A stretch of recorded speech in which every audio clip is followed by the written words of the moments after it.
Hey, do I have to call myself sister-in-law now? When I went to my fiancé's family home for a family meeting, Amy said this to me. Jude and his parents tried to intervene, but Amy wouldn't stop. Why do I have to get involved just because Jude decides to get married on his own? That was way out of line. Later, Amy was kicked out of the Brown house and both Jude and his parents apologized to me. But my first impression of Amy was terrible. My name is Lily. I am 32 and have been married for 3 years. My husband Jude is the same age as me, and he has a younger sister Amy, who is 5 years younger than us. I heard it from Jude, but Amy is what you call a troublemaker. In middle school and high school, she dyed her hair, wore nail polish, and got called out for breaking school rules countless times. Although she managed to graduate from high school, since then, she's been wandering around without holding down a steady job. Considering she's rarely home at night and seems to have a decent amount of money, Jude thinks she might be working at some kind of hostess club. But she hardly ever comes home, and since that family meeting, I've been told not to worry too much and have barely seen her. However, the other day, when Jude and I visited his parents' house, while having dinner with his parents, the front door suddenly opened, and we heard footsteps barging in. Oh, didn't know Jude was here. I hadn't seen Amy in a while, and she looked even more flashy than before, with an unfamiliar man standing next to her. Our dinner was interrupted, and everything went silent. Who's that? Just as everyone was thinking the same thing, Amy casually announced, "We're getting married." And I stared in disbelief. The man with the flashy dyed hair and his hands still in his pockets gave a slight bow. Yep, that's the deal. Nice to meet you. It doesn't feel like they came for a family meeting at all. Hey, serve us some food too. I'm hungry. Amy spoke like a child, and that seemed to snap the Browns back to reality. Marriage? Did you come for a family meeting today? Yes, why? Wait, is this supposed to be the family meeting? No way. Absolutely not. Neither of their attitudes makes any sense. As expected, the Browns were furious. Amy, show some common sense. And you? Who even are you? Announcing marriage without even sharing your name with that attitude is ridiculous. Exactly. It's outrageous. In our hearts, Jude, Camilla, and I were all silently cheering on the Browns. However, the couple just looked down on us with mocking laughter. Haha, common sense? Who needs that to live? Besides, we're not asking for permission. Just informing. That's all. You guys are annoying. We'll go eat elsewhere. Amy and Anthony left as quickly as a storm. The rest of us were left baffled. We just couldn't find the right words to describe our feelings. All the in-laws could mutter was, "This is disgraceful." 3 months later, out of the blue, I received a message from Amy. Lily, I have a favor to ask. I had a sinking feeling about this. As I humored her with a response, Amy started to talk freely. Would you come to the wedding with Jude? She really intends to get married. Dad and Mom said they won't attend because they haven't been properly introduced yet.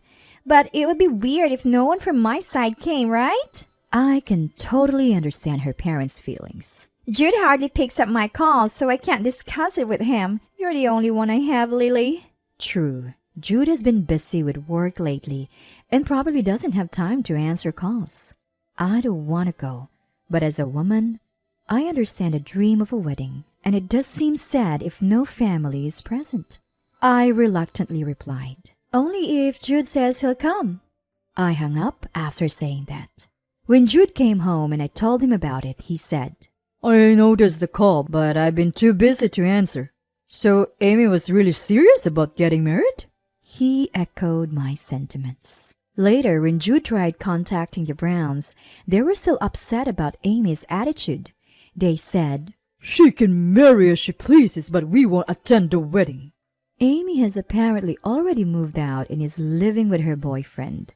After discussing with Jude, we figured that if Amy had moved out of her parents' house, once the wedding was over, we probably wouldn't see her for a while and avoid any drama. So thinking it would be our last involvement, we decided to attend the wedding, since her parents were attending and certainly wouldn't be funding the wedding. After discussing with Jude, we decided to give a generous wedding gift as a gesture of goodwill. It was the least we could do. However, despite waiting, we never received a formal wedding invitation and had to call Amy to get the date and venue details. A month later, when Jude and I arrived at the venue, we were surprised to see Amy in her usual casual attire. Congratulations! Despite my usual feelings about her, I decided to keep them in check and celebrate the occasion, so I delivered those words with a smile. I go change now. The ceremony will be held over there. Oh, it's almost time. Hurry up. With that, Amy left. We headed in the direction she indicated and found ourselves not in a chapel or a wedding reception hall, but an ordinary hall. Huh? What is this place? I expressed my confusion to Jude, who was also looking puzzled. This isn't a wedding. What's going on? And then the sight before us left me stunned. These people are the guests, right? I whispered to Jude, who reluctantly nodded in agreement. This looks like a club or a hostess club. The supposed guests had flashy and light hair colors, which seemed to be the norm. They looked frivolous, were prominently flaunting branded items, and their vulgar laughter echoed throughout. Well, considering who the couple is, perhaps this is to be expected. Trying to hold back my emotions and attempting to find some calm with Jude, I noticed something. Hey, where are the chairs? Jude, who was as stunned as I was, seemed to realize it too. What? This is just a reception? Isn't it supposed to be a wedding? As we stood there confused, a frivolous-looking man, presumably the MC, picked up a microphone and began to speak. Now let's welcome the bride and groom. The two entered from the open doors. I had assumed she'd be in a wedding dress, but while it was technically white, it was a cheap-looking sexy dress with a high slit. On her head, she wore a tacky tiara. The young crowd cheered them on with enthusiasm. Well, they were so flashy, I couldn't even tell if they were young anymore. Actually, who cares about that? I just want to leave this place. That's all I could think about. They played some cheesy How We Met video, but the only lingering question was, is it really okay to say they met at a hostess club? Jude, sitting next to me, seemed to share the same sentiment. Though it felt like an agonizingly long time, in reality, only 30 minutes had passed. I didn't feel like I could endure this to the end. As I contemplated making a quick exit, suddenly Amy approached us. Hey, where's our wedding gift? I've never seen a bride come to collect her gift in person. That said, we did prepare a wedding gift, thinking it would be a proper ceremony.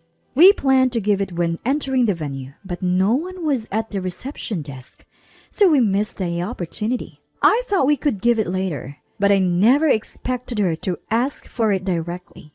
With a forced smile, Jude handed over the wedding gift. Meanwhile, the groom was downing drinks amid his friends' cheers. Among them, a man with flashy hair, but obviously much older, and a woman, heavily made up beyond her age.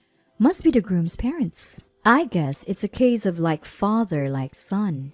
After Amy took the gift from Jude, she surprisingly turned to me, extending her hand. Lily, I want your wedding gift too. What? The wedding gift. Give it to me now. Jude, raising his voice a bit to interject, said, Lily and I are a couple, so the gift covers both of us. But then, looking visibly unsatisfied, Amy audibly clicked her tongue and unbelievably started to open the wedding gift right there. Wait, hold on. I tried to stop her in a hurry, but she completely ignored me. And after seeing the contents of the gift, Amy laughed mockingly and blurted out something outrageous. What's this? Only $3,000? Hey, Amy, hold on. Jude hurriedly tried to intervene, but Amy was unstoppable. I might be able to earn $3,000 in just one night, she said while laughing. Why should we be talked down to like that?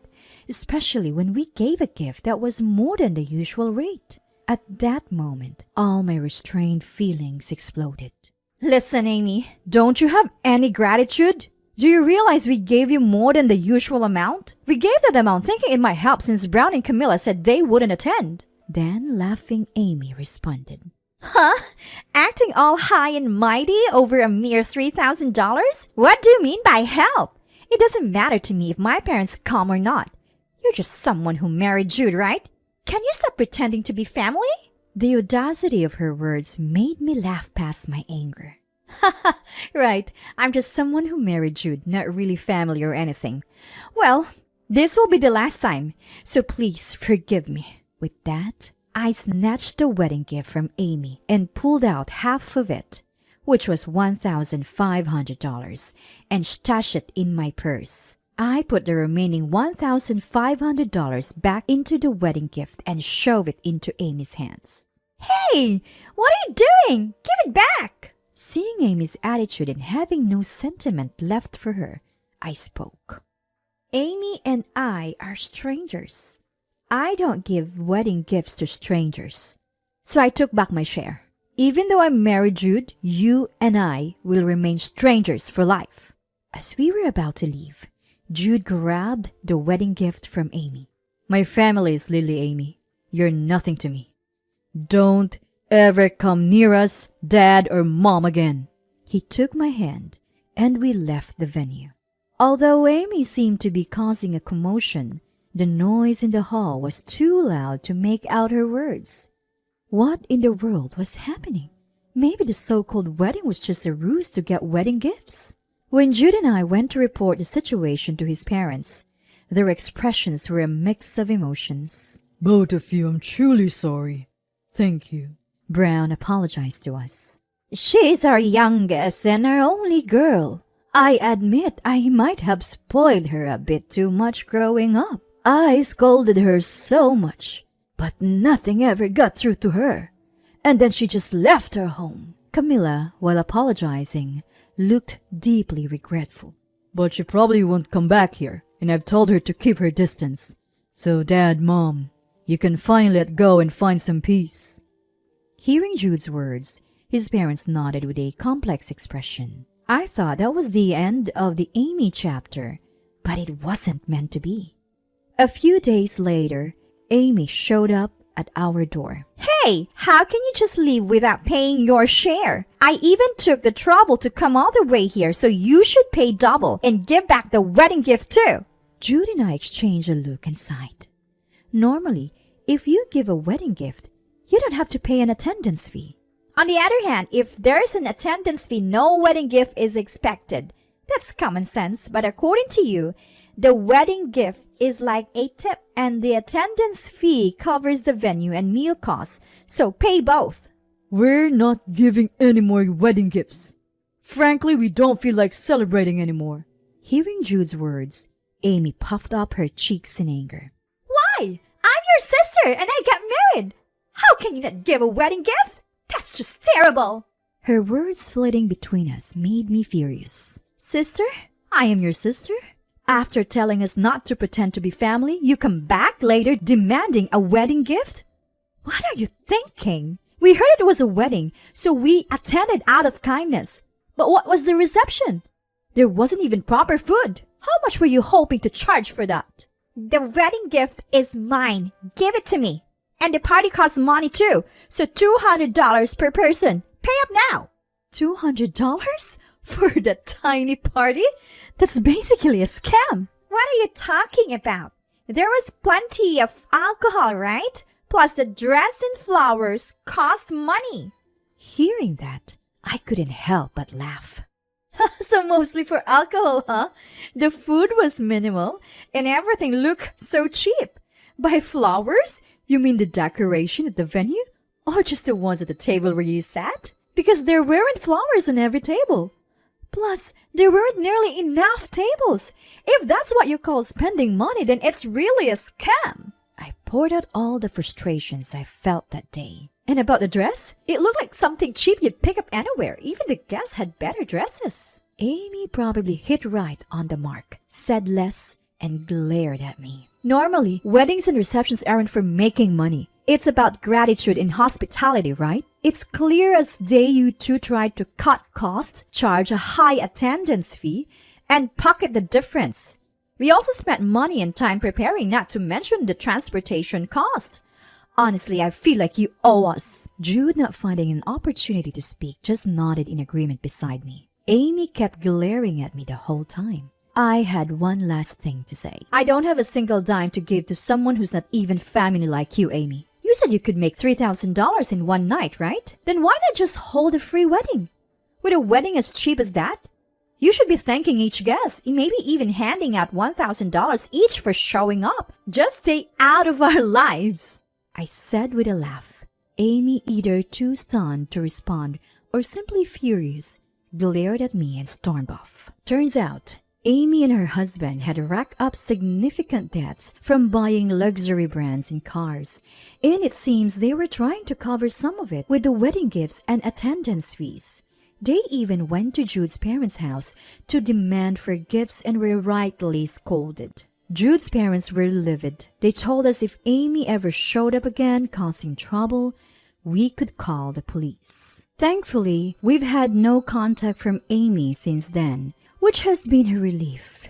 In a way, it was a one-of-a-kind wedding experience, but we never spoke to that couple, who were basically strangers, ever again. Now, we're enjoying a quiet and peaceful life.